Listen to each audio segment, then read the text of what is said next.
काय operation tiger नंतर आता ऑपरेशन तुतारीची चर्चा आहे. राष्ट्रवादी काँग्रेस शरद पवार पक्षाचे खासदार अमोल कोल्हे, डॉक्टर अमोल कोल्हे यांनी असं म्हटलंय, समजा जर महायुतीकडून ऑफर आली तर विचार कर.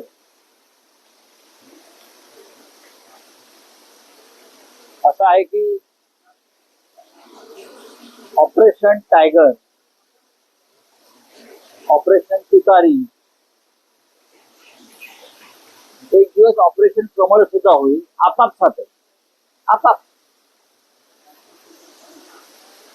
काल तामिळनाडूमध्ये टीव्हीके पक्षाचे आमदार फोडण्याचा प्रयत्न झाला. 35 फुटे. पश्चिम बंगालमध्ये तृणमूल काँग्रेसच्या आमदारांनी खासदारांवरती हल्ले सुरू आहे. या देशाचं राजकारण इतक्या खालच्या पातळीवर नेऊन ठेवलं आहे भारतीय जनता पक्षानं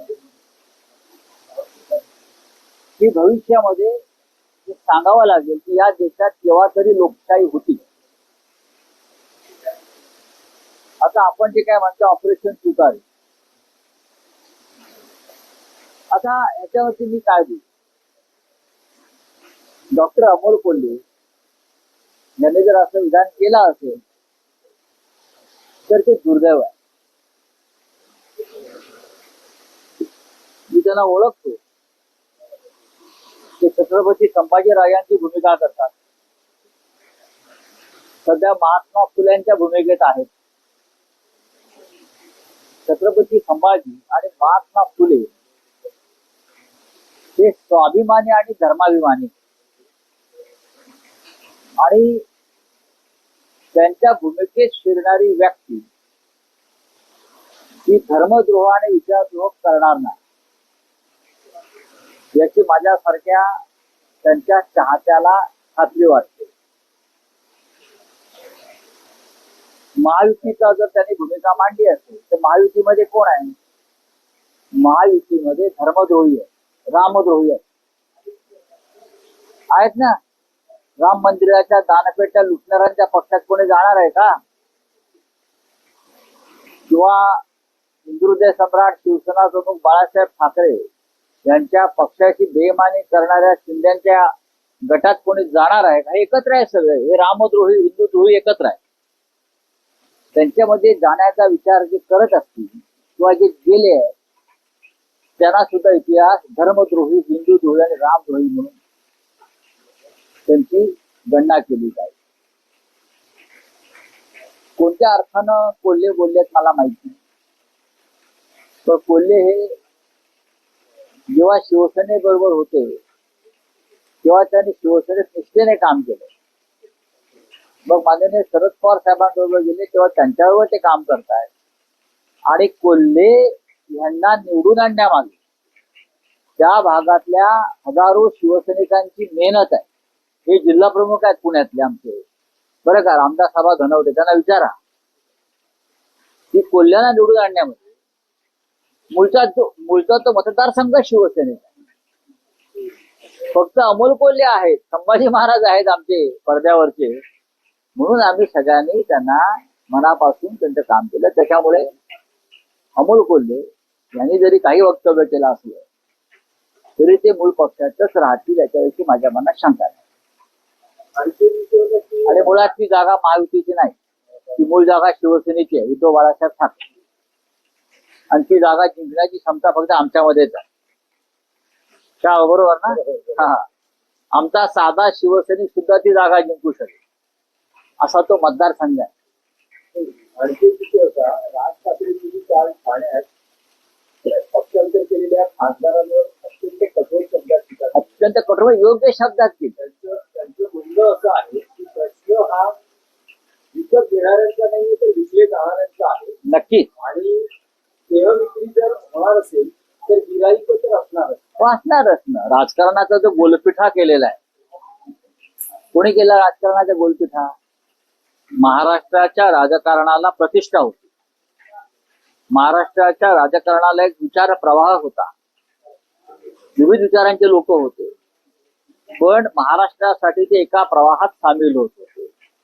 मग यशवंतराव चव्हाण असतील, यशवंतराव मोहिते असतील, बाळासाहेब देसाई असतील, वसंतराव नाईक असतील, वसंतदादा पाटील असतील आणि दुसऱ्या बाजूला एन टी पाटील असतील, हिंदुहृदय सम्राट बाळासाहेब ठाकरे असतील, मधु दंडवते असतील, मधु लिमया असतील, जॉर्ज फर्नांडिस असतील, सगळ्या विचारांचे लोक एकत्र यायचे आणि राज्य आणि देशाचा विचार करायचा. आज तसं आहे का?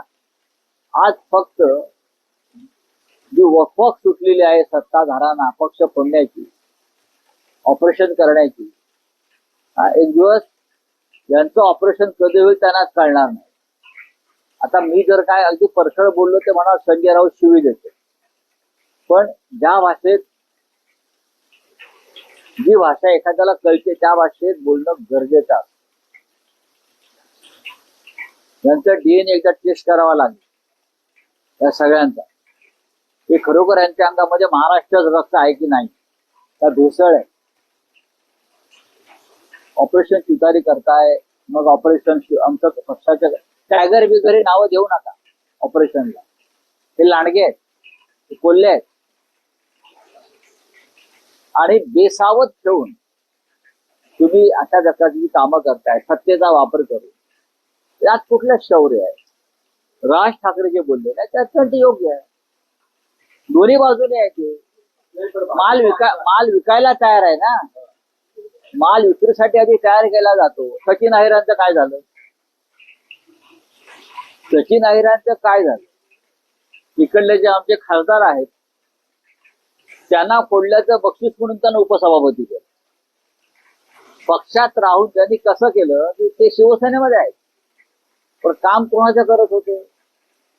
शिंदे गटात, भाजप, फडणवीसांचे. इकडले जे खासदार आहेत जे कुठले शेवटचे असते ना त्याच्यामध्ये फार मोठी कामगिरी सचिन अहिरांनी बजावली. आमदारांचं असं म्हणणं आहे की राज ठाकरे आणा ना, कारण त्यांचं असं म्हणणं होतं की एकेकाळी आणि राज ठाकरेंबरोबर काम केलं. उद्धव ठाकरेंना जे आमदार, खासदार, नगरसेवक सोडून जाते, स्वतः राज ठाकरेही उद्धव ठाकरेंना सोडून गेले होते. तर या सगळ्या गोष्टी हा विषय इथे चर्चेचा नाहीये. महाराष्ट्र नवनिर्माण सेनेचे प्रमुख राज ठाकरे यांनी सध्याच्या राजकारणातलं जे सत्य आहे परत ते सांगितलं. हा देहविक्रय करण्याचाच प्रकार आहे. जो पेजेला देईल त्याच्या शेजेला जाईल, पेजेला देईल त्याच्या शेजेला जाणाऱ्यांच्या अवलाद राजकारणात निर्माण झालेली आहे दुर्दैवाने. पण उद्या हेच भाजपचे किंवा शिंदे गटाचे लोक त्याच पद्धतीनं दुसऱ्यांच्या शेजेवर जायला कमी करणार नाहीत. हो, आम्ही तुम्हाला मुलांसारखं सांभाळलं, आमदार खासदारांना पद प्रतिष्ठा दिली, सन्मान दिला आणि त्यांनी डोळा मारला, तुम्ही तिकडे गेले. लफड जरी नीट करा ना, लफड्यालाही प्रतिष्ठा असते राजकारणामध्ये. नीट लफड करा. बोला. आणखी सचिन अहिर यांची उपसभापतीपदी बिनविरोध निवड झाली आहे. काल शिवसेना उद्धव बाळासाहेब ठाकरे पक्षानं उमेदवारी अर्ज भरलेला मागे घेतला, त्यामुळे ते बिनविरोध निवडून आले. पण त्यांचं असं म्हणणं आहे की मी शिंदे शिवसेनेत जाताना उद्धव ठाकरे यांना मेसेज केला होता, मला माहिती, आणि त्याला त्यांनी रिप्लायही केलं, असं सचिन अहिर यांचं माझ्याकडे माहिती नाही त्यात का उद्धव ठाकरे म्हणाले जा म्हणून. उत्तर काय ते सांगा ना, उत्तर काय ते सांगा.